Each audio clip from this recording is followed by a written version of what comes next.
Pasensya na po, Dad. Kinuha ko po yung mga damit ni Mommy sa cabinet kasi hindi ko po na maayos. Siya nga po pala, bukas bibili ako ng kahon. Kakaunod ko na lang yung mga underwear niya. Tapos yung iba, ayan ko na lang nakahanger. Pero, ito po mag-alala, ano po ng magandang cabinet para naman hindi maalikabukan.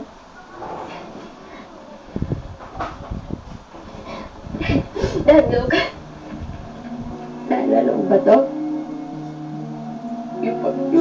Yung pagkasal ni Bobby. Tuwag-tuwa siya sa amin na to. Diba? Maganda?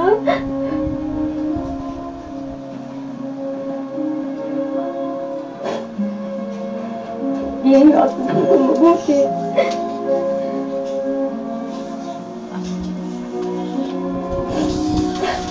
Para pag pinasal ako, sabi niya susutis ko.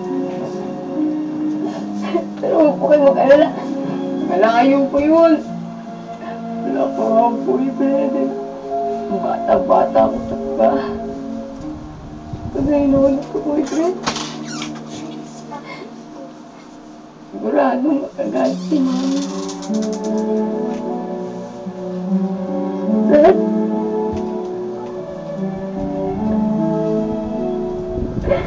Kahit hindi ako nagtubo. Marami ko sa'yo naman na. Balik, nababawala. Hindi ko na masasagayin na. Sana ikaw na lang yung namatay. Hindi ko na masabi. Ang puso ko. Mga salita ng puso ko. Yun lang kasi yung kaya mo, Dad.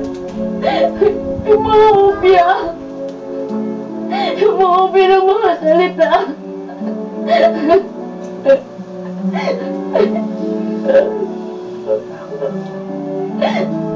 Sorry.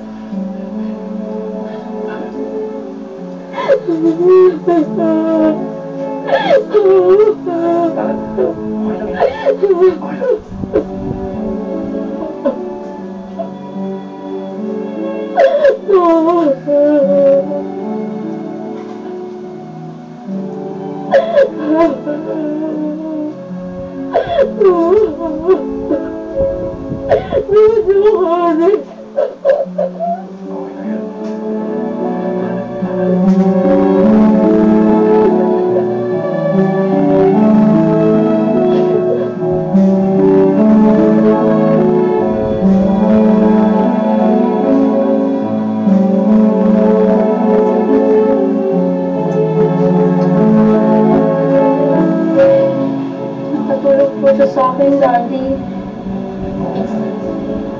Ayan? Dad, hindi ko pa po nasasabi sa'yo yung sorry.